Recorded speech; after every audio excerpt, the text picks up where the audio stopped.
Divine and royal greetings, family. Shayola Benta here, along with Coach Shantae. And Coach Lorraine will be joining us silently today. Why? Because she is practicing sacred silence, which is something that we all need every once in a while to recalibrate. So she is holding space with us, providing the energy, and we say thank you for that and that reminder. So, today we are talking about food combinations. Now, Coach Shantae actually suggested today's topic. So, I'll yield the mic. Tell us why you chose this and what you've been learning thus far. Yes, absolutely. I've been talking a lot on my personal journey with food and health and wellness, and food combinations was one of the things that I did not know that I needed to know until I came to this side of things and realized that there was a lot more to digestion than just putting some food in your mouth and waiting to go to the bathroom. So I have been reading a lot more lately. I've told my son for years, when you stop learning, you die.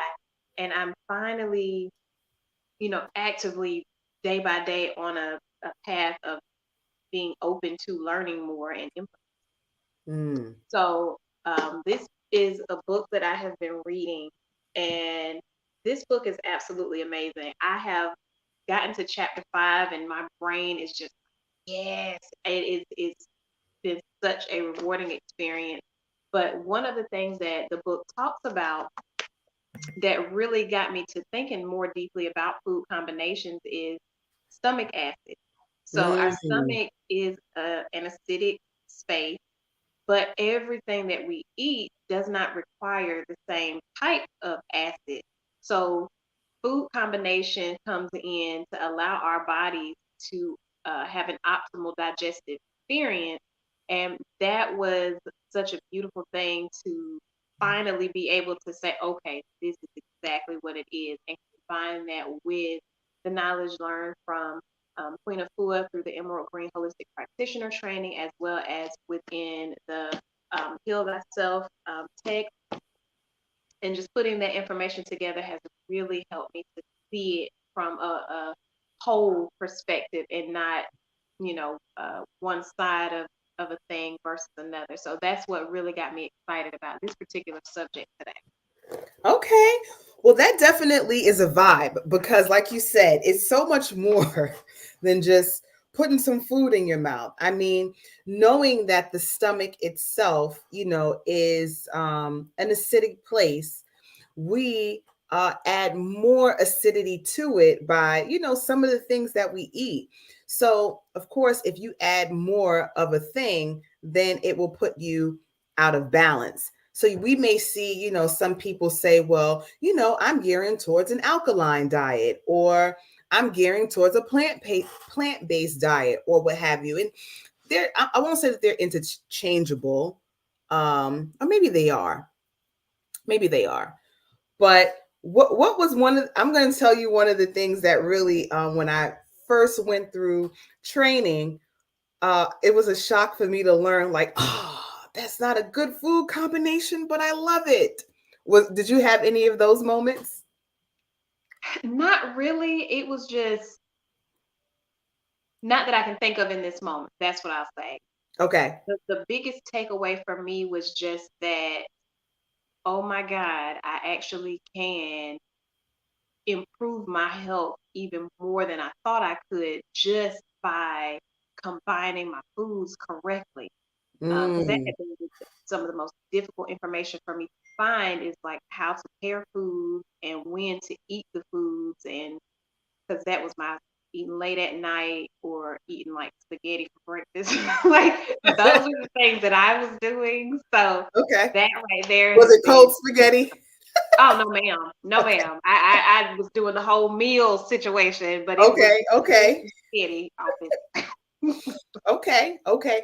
That's great to know. My husband always says, "How do you eat that cold?" Or "Why don't you have any heat to that?"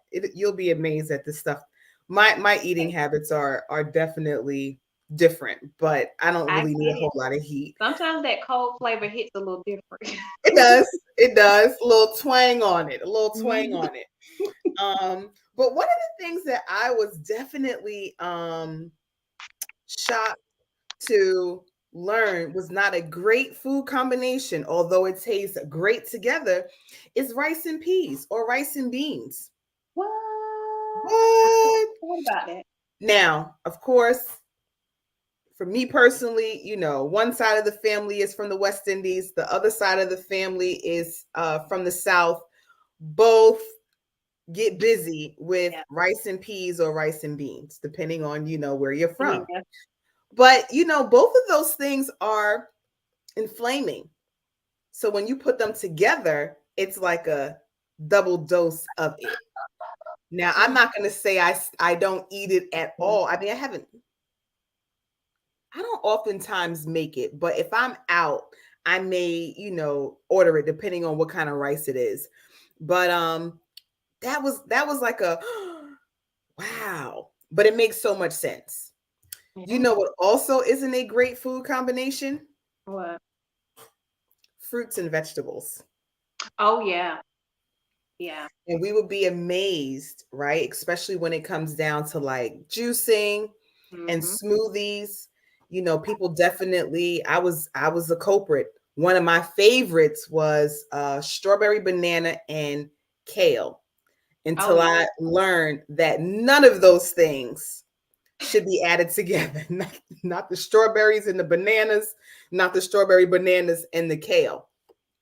And do you know why that's not a great combination other than it being uh different categories of food?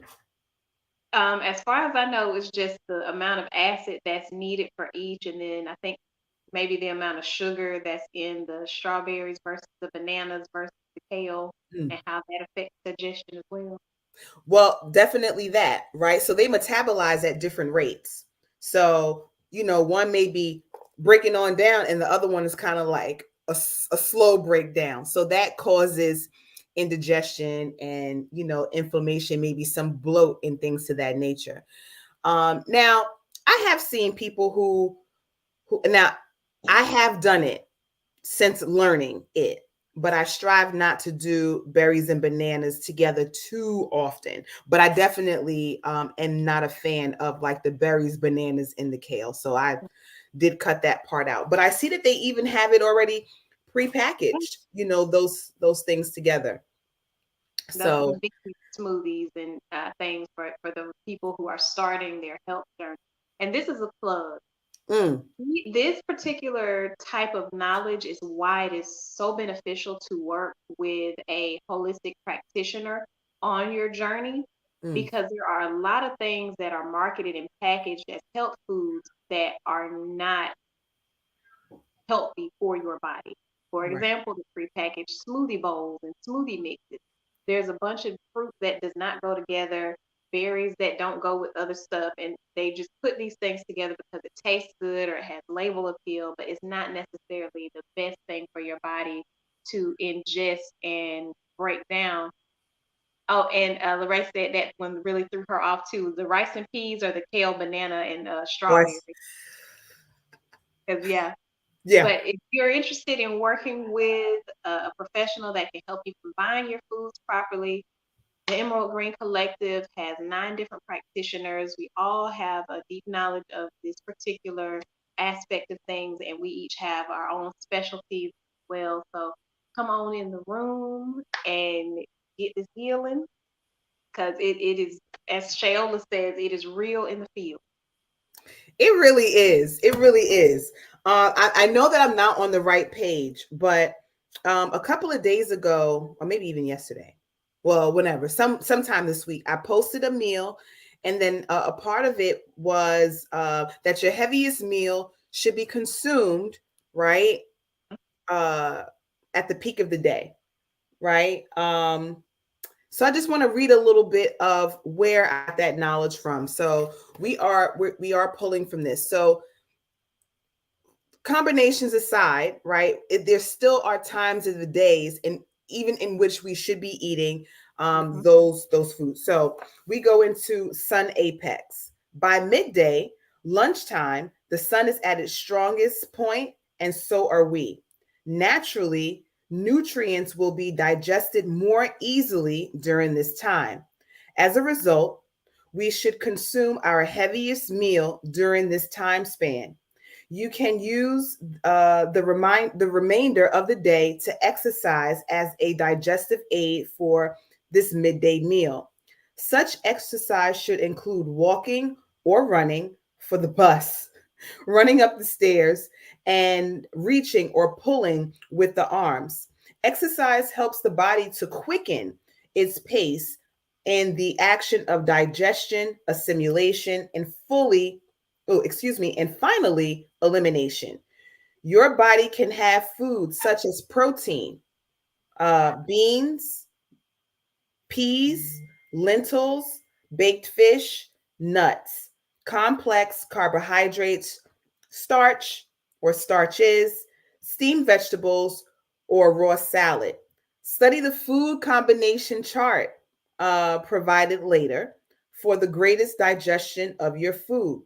Note that all juices, teas, or water should be taken 30 minutes to an hour before or after your meal. Oh, so again, side note, this is from Heal Thyself. So just to kind of recap all of that, we want to have our heaviest meal between 12 and 3 to allow the body a moment to digest and to go into our assimilation, which is slumber, so that when we rise, we have a for lack of a better word, good elimination. That should be the first thing that you're doing when you rise. Yeah, it was something that came to my mind as I was saying. It'll come back to me. Now, do you have any? How was your eating habit? Did you have your heaviest meal? Because some people say, oh, you're supposed to have your most heartiest meal um in the rising for break fast. Was that your? Now, no. Mm, This morning I just had tea, mm-hmm. and essentially I'm doing an intermittent fast until about 12:30 today Central Time. And then I'll be having my heaviest meal at lunch, which will be some leftovers from last night.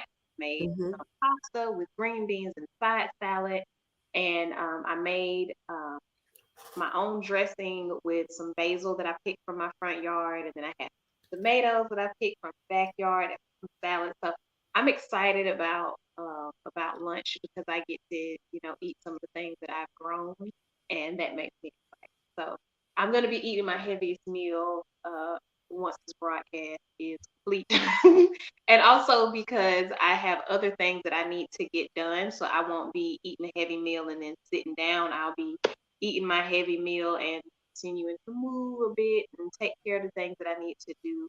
And then tonight, more than likely, it's going to be A smoothie. soup. Soup. Okay. That's a great look. So it's kind of like this wave, right? When you go through your elimination process, when you rise, right? You want to have liquids or really nothing at all. They say the best fasting times while you're awake is between 7 and 11. So you don't really want to eat anything heavy, right? We say that there's a universe inside of us. Mm-hmm. So just think about if everybody is just waking up and then we put this heavy meal on them, the Mm-hmm. first, like it's like, whoa, we just got up, can you give us a moment to stand up straight? So for those of us who may still be having those heavier meals for break fast, that's something to revisit, right? So when we say break fast breakfast, that's exactly what you're doing, right? You're breaking a fast because you haven't been consume or eating while you're sleeping. So you don't want to just, like any fast, you come off a fast, you don't go right back to, eating all of the things because it will make you Right. sick. Yeah. And that's also covered in the Heal Thyself for Health and Longevity. This is a really great manual for detoxing because it Mm, does have detoxing and fasting crises in it, how to reintroduce foods into your diet after you have done your detox or your fast. And speaking of breakfast, I want to go back to the same section that you were in of Mm. Heal Thyself, talking about the dietary timetable. This is sunrise. It says we should eat lightly because we are just coming out of a fast. Mm. That is 4 to 8 hours of non eating that we spend sleeping. In the morning, we must not shock the body with heavy food such as pancakes, meats, fried food, rolls, etc., or even loud noises. And I'm a big proponent of not having loud noises in my home or around me in my face when I'm starting my day. We Mm-hmm. must gently rejoin body and spirit with a light diet, easy morning movement and exercise, and with prayer and meditation. The lighter the sunrise breakfast, the more in tune we can be spiritually. We will experience a greater energy level and be more mentally alert throughout the day. We should introduce foods into the body temple that are easier to digest, like fruits and fresh juices. For those who are not satisfied with soya or nutmeg, one piece of fruit and a cup of herb tea such as chamomile, nerves, rose hips for vitamin C, or red zinger, relaxant with vitamin C, will suffice. If the mind is weak in the mornings, take 1 teaspoon of Gotu Kola herb tea with 1 cup of water and steep for 30 minutes. For a morning coffee that's high in iron, add 3 tablespoons blackstrap molasses to a cup of warm water. And what I wanted to add to this or say with this also, we advocate for not eating and drinking your meals together. Mm-hmm. It's very important not to do that because, again, everything has a specific type of acid that the stomach is going to release in order to digest it. And you want to give your body an opportunity to break that food down so that you can actually use it. And once it's absorbed into your stomach, then you can introduce liquid. That is literally a great point, and that's what I wrote down.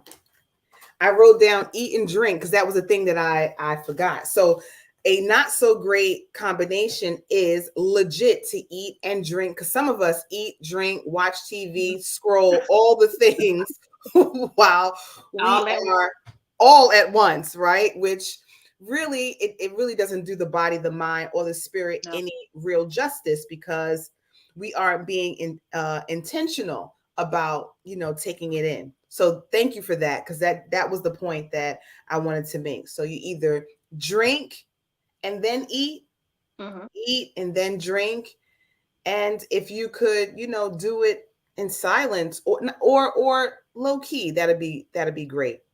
But to veggie back on something you said, I'm the same. I cannot take a bunch of noise when I rise. Like I just give me like an hour or two of just quiet. I don't want any phones, any computer, none of that. I just want it to be my own thoughts, Yes.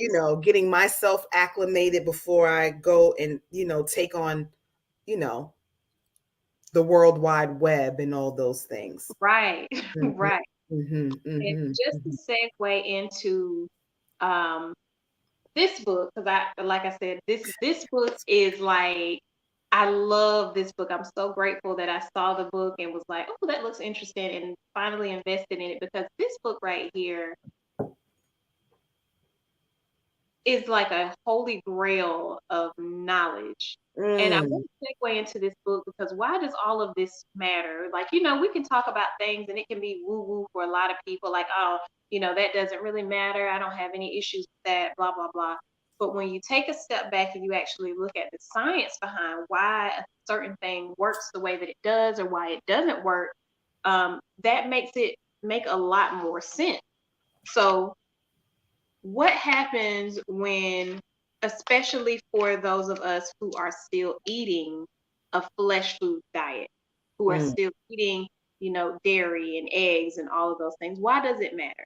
Well, it matters because when you eat your food and you're not properly combining your food, that means that there's something in your body that's not being digested. Indigestion, inflammation, those are actual conditions that people have.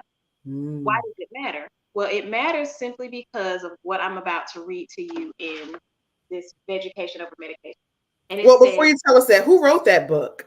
This is by Dr. Bobby J. Price. He is a pharmacist, a doc. He's doing all kinds of things. But he wrote this book because as a pharmacist, he would see people coming into the pharmacy month after month, year after year, and especially our seniors, their medication list was getting longer and longer and longer, bags get bigger and bigger and bigger, and their health condition was just declining more and more over the years. And he Mm, himself had his own battles with high blood pressure and cholesterol, I believe it was. And he mhm, was able to go to a strictly vegan, whole foods, plant based diet and completely reverse all of his health conditions. So he went out to Japan, he went to several other different places, and he learned from their cultures. He learned from shaman, he learned from various people. He's even recently been visiting with Aris Latham to learn more about the raw food, mhm, sun food diet. But his whole experience brought him to understanding that the things that we have been taught are not the things that are in our best interest. And he goes into a great deal of it here in this book. So I highly recommend it to everybody. If you can get access to this book, even if you just read a couple of pages a day, grab it. It is amazing. There's a lot of references to other books and documentaries and things in this book that can mm. kickstart you on your journey. So, Dr. Bobby J. Price, appreciate you for this book because it is absolutely amazing. Um, I'm gonna keep the other thought I had in my head, but I share this book with everybody as often as I can. There is no schedule, Mhm. which I'm like, should I share education over medication? But I'm gonna share. I'm gonna Just tell share. people what they need to know because this book is really transformative. But it Mhm, says this subtitle of this section is "When Food Becomes Toxic." It mm, says when food isn't properly digested, it becomes toxic and begins seeping into the bloodstream, poisoning the body along with the bacteria and other pathogens it creates. mm, Once in the bloodstream, these toxins travel to tissues, vital organs, and joints to manifest themselves as disease. Initially, the body will attempt to eliminate them by the normal elimination route and also by forming a mucus via the scalp. It manifests as dandruff. In the head and throat, it becomes a cold. In the mm, lungs, it becomes an upper or lower respiratory tract infection. In the mhm, eyes, it becomes glaucoma. In the mm, pancreas, it becomes diabetes, and so on. This mucus is acidic in nature, so any bacteria, virus, or fungi will flourish here. Acidity and toxins mm, tend to concentrate on the weakest areas of the body. The longer the tissue is exposed to this acidic environment, more of the tissue will become degenerated. And if you are a lady and you have made a transition to a whole foods plant-based diet and your partner has not made a transition to a whole foods plant-based diet and you engage in intimacy with one another, you're going to have the same type of symptoms as you would if you yourself were eating that standard American diet, flesh food diet. Because again, those things travel into the tissues and the organ system, in the blood, in the secretions of the body. So all of it combines and it matters. It matters. But mm. So let go me ahead. ask you. So when you say if it is let's say a woman changes her diet, the partner does not, is it just for intimacy or entering the course? Both. Both. Mm, Well, let me back up a step because I want to make sure that I understand what you mean when you say entering the course. hmm So intercourse, Hmm. right? The actual action of a sexual exchange or Yes. the intimacy. Well, I'm speaking specifically to intercourse. Okay, intercourse. Specifically, Okay. if Okay. you are interacting with your partner and you are not using any type of barrier protection, there is going to be an exchange. No matter how thorough you are with making sure that you don't complete the mission inside, if you're, pulling it on out and all of that jazz, there is still an exchange. So on Mm, that level, if you, oh, what is going on? I know I'm fresh. I've been doing the things that I'm supposed to do, and I'm having this. odor or itch or blah, blah, blah, blah, blah. Mhm. If your partner's diet is different from yours and you detox all of these things, when you read this book, it really makes things a lot clearer. There's a section in here that talks specifically about cheese and dairy and why that is so damaging to the body. And it is truly mind altering to realize, you know, I don't have seasonal allergies. I'm allergic to dairy, and Mm. dairy isn't digesting in my body and it's sitting in there causing acidity, and that acidity Mhm. leading to other issues. When I Mhm. cut that out, I don't have allergies. Mhm. I'm I'm I'm lactose intolerant. I could dig it. Casey intolerant. Can't get with it. Can't get with it.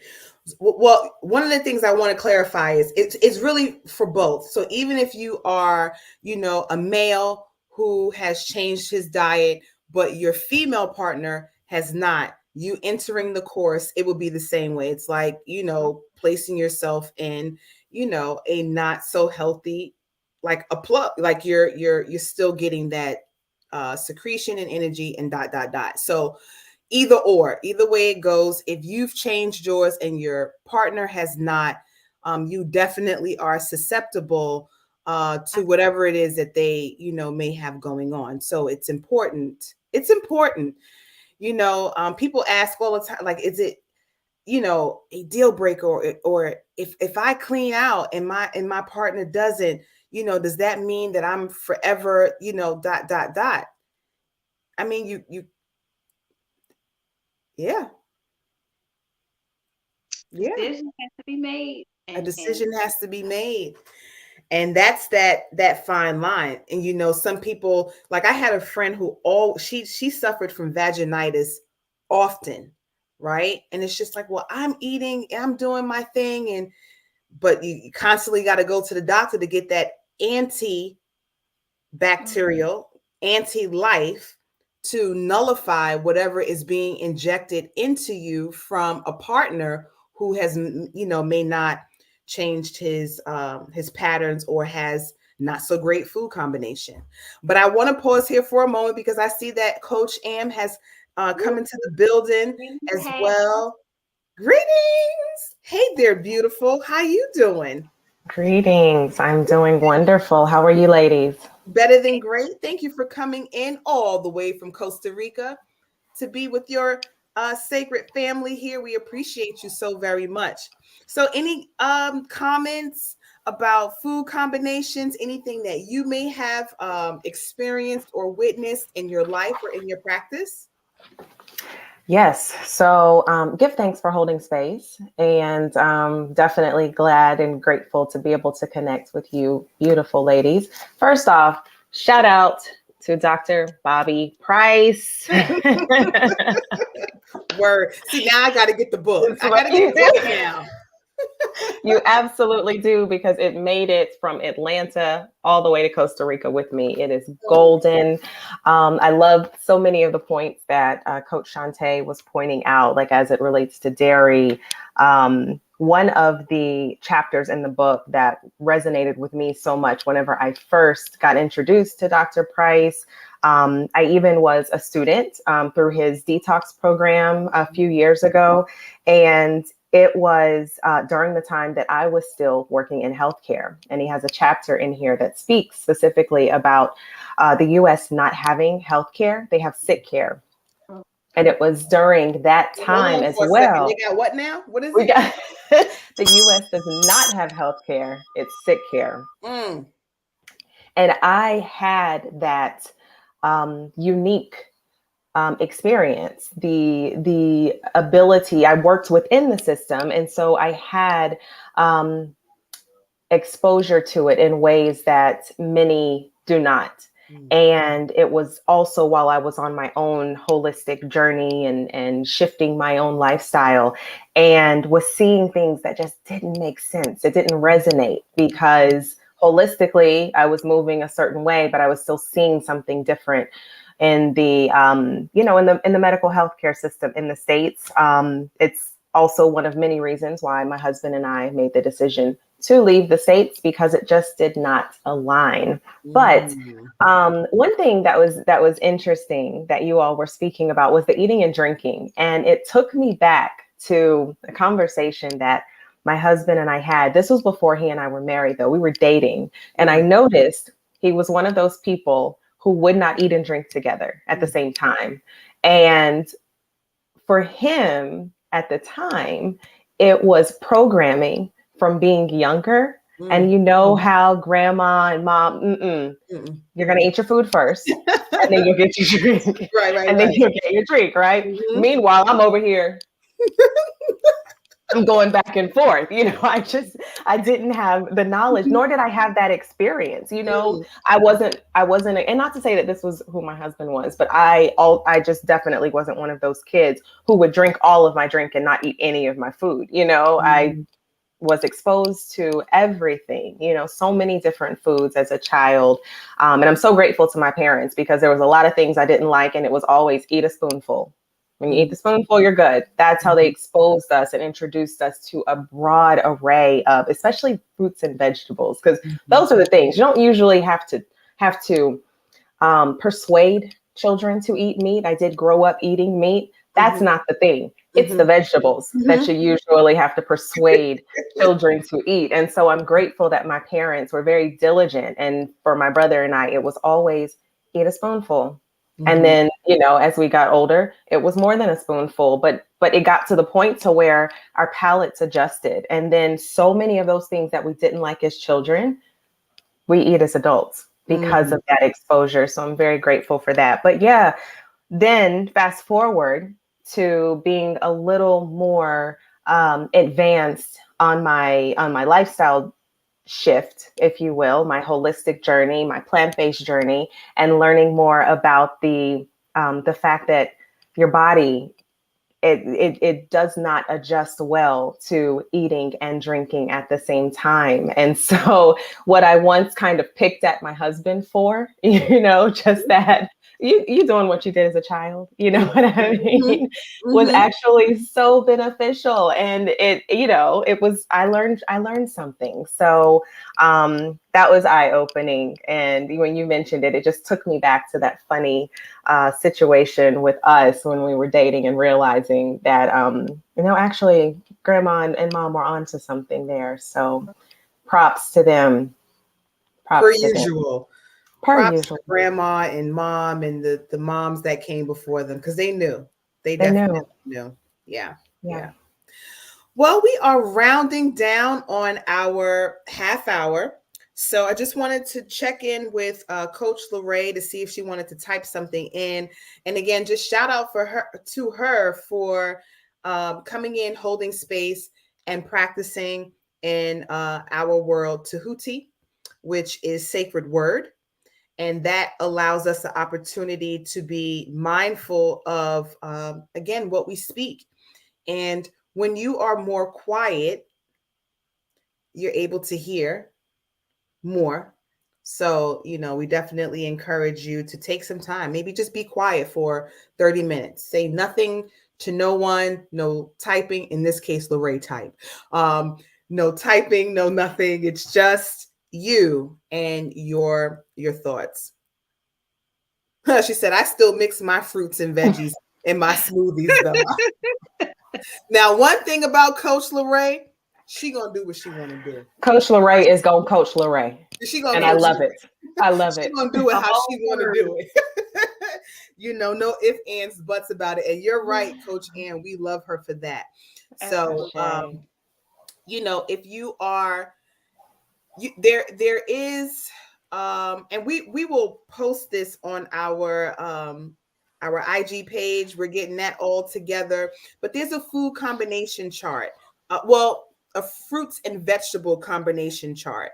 And that just tells the difference between your sweet fruits, your subacid fruits, and your acid fruits. And some of them just shouldn't be, you know, combined. But we will share that knowledge with you, and you do with it, you know, as you may. So she says she loves us all more. We love you too, sis. We do indeed. So Until the next Bill Through broadcast, which will be broadcasting from the broadcast connection very soon, we say thank you so much for tuning in from week to week to support us and to gain the knowledge that we have accumulated over the years. So until next Friday, we say peace, light, and wholeness. Peace, y'all. Peace, y'all. Peace, fam.